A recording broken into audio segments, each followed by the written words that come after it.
Hello friends, यह questions UGC net का जो है टीचिंग या लर्निंग के लेवल्स के कैरेक्टरिस्टिक्स या फीचर्स पे बेस्ड है।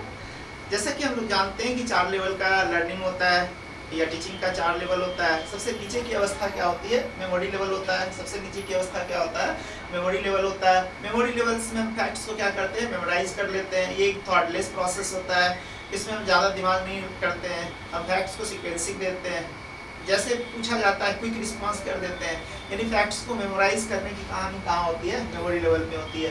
इसलिए मेमोरी लेवल की प्रॉपर्टी का बात करें तो इसमें हम क्या करते हैं? चीज़ों को रिकॉल करते हैं, recall of facts and information, यानी तुरंत हम रिकॉल कर पाते हैं फैक्ट्स को। जबकि अंडरस्टैंडिंग लेवल थोड़ा क्या होता है? कंप्रेहेंसिव होता है, थोड़ा एक्सटेंसिव होता है, थोड़ा लॉजिकल होता है, थोड़ा इंटरप्रेटिव होता है। तो अंडरस्टैंडिंग लेवल का बात करें तो अंडरस्टैंडिंग लेवल में क्या बात कर रहा है? Seeing of relationship among the facts and their examples.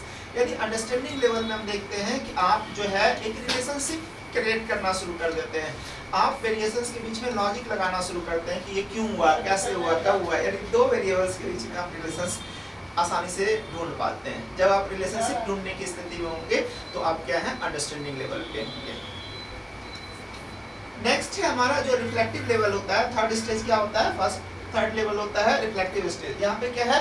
आप प्रॉब्लम्स को राइजिंग एंड सॉल्विंग करने की स्थिति में हो जाते हैं।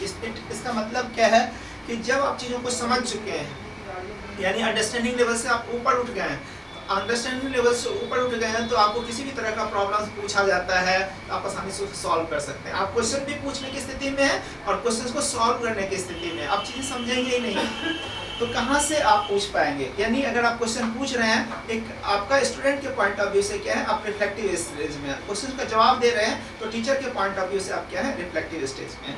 तो रिफ्लेक्टिव स्टेज क्या होता है? आपको प्रॉब्लम्स को राइजिंग करने का और प्रॉब्लम को सॉल्व करने की अपॉर्चुनिटी प्रोवाइड करती है। द लास्ट स्टेज जो है हमारा ऑटोनोमस डेवलपमेंट, ये इफेक्ट्स एंड फीलिंग्स का होता है।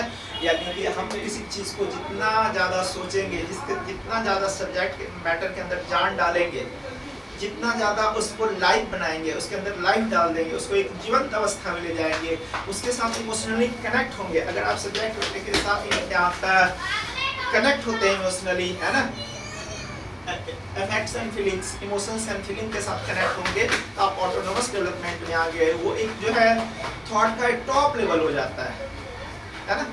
ये इस तरह से आप क्वेश्चंस को आसानी से क्या कर सकते हैं? बना सकते हैं।